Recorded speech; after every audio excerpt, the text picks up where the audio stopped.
Hi, my name is Sean. I'm a pinsetter mechanic. I'm certified to work on Brunswick A, A2, and jetback pinsetters. Today we're going to be doing the Deck Eccentric adjustment, which is number 17. We're going to be working with something that is a link, but I will try and walk you through step by step for the yoke first with what I have here. So the first thing, obviously, we're going to get it to 0, which it should already be. Shut off the power, and what we're going to be doing is what you do is you loosen the two nuts on the lowering hook U-clamp, which is this right here, both sides, and then rotate the eccentric ring until the edge. Oh, okay, hold on.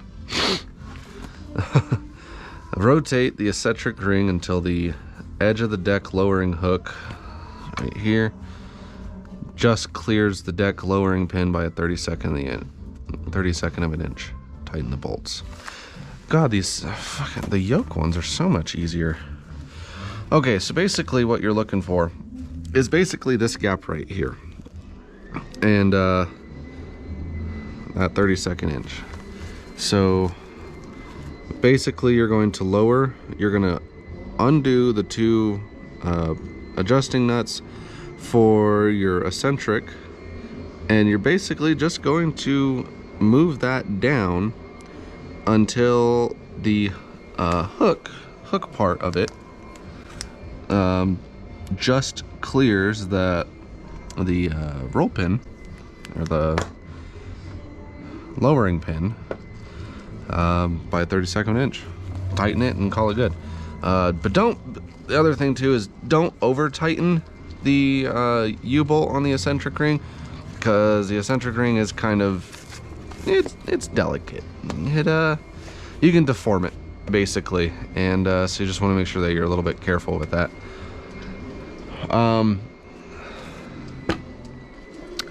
So anyways, now we're going to do onto the link, which 2 steps for the yoke and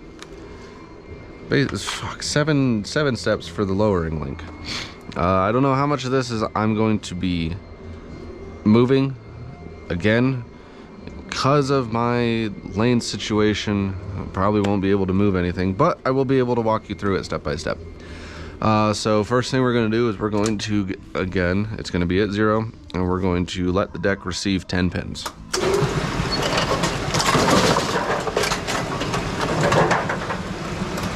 Okay, now the deck has received 10 pins. We're going to take a pin and we're going to place it on the 5-pin spot only. We're going to cycle it, stop it at 90 degrees with all of the weight on that 5-pin, and then we're going to measure the distance from the lane deck to the scissor deck.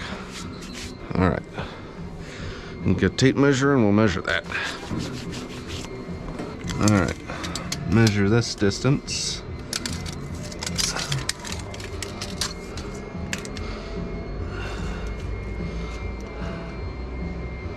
Looking at about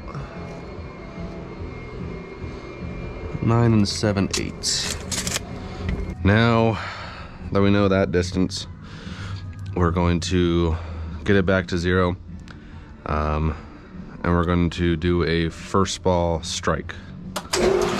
Once you're at 0, go ahead and clear that 5-pin, so that way you have no pins on the deck. And we're going to do a 90-degree detection again with a first ball strike, and then we're going to measure that distance. We're at 8 5/8. So if my math is right, then that should be 1 1/4 inch. 1 1/4 difference. So, and it even says right here, the deck must be 1 1/4 inch lower when detecting a strike than when detecting a single standing pin with a full deck, which we did. My stuff is right.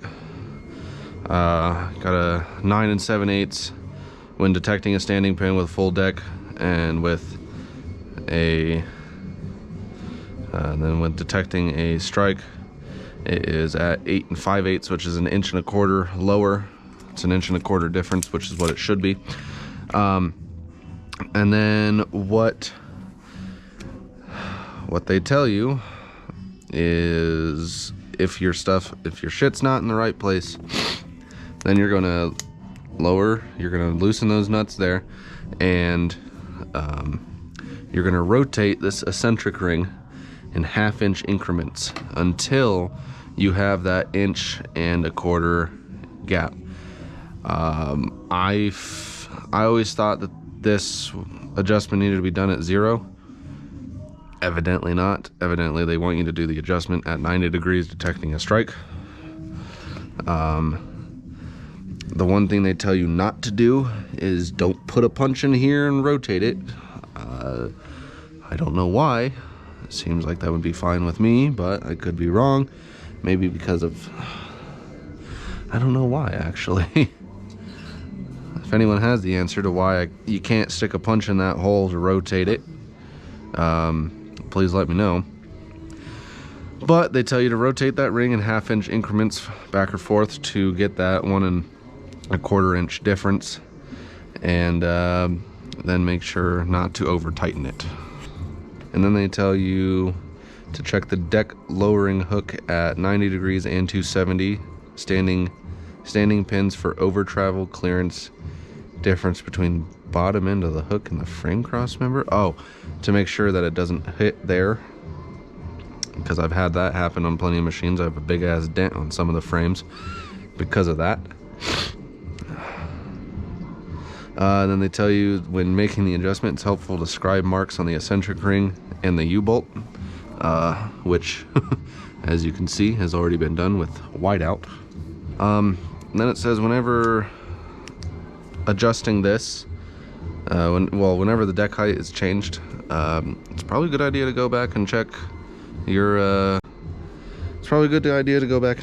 the detector rod, adjustment 1. I will leave a link to that video in the description below. And yeah, this is not a fun adjustment. This is probably one of my least favorite adjustments ever, just because I always found it complicated for the longest time. But kind of doing this is it's shown me that it's not awful, but yeah, I still don't like it. So anyways, this is the end of the adjustment. If you have any questions, please feel free to leave them in the comments below. I'm more than happy to answer, and I will see you guys in the next video. Bye.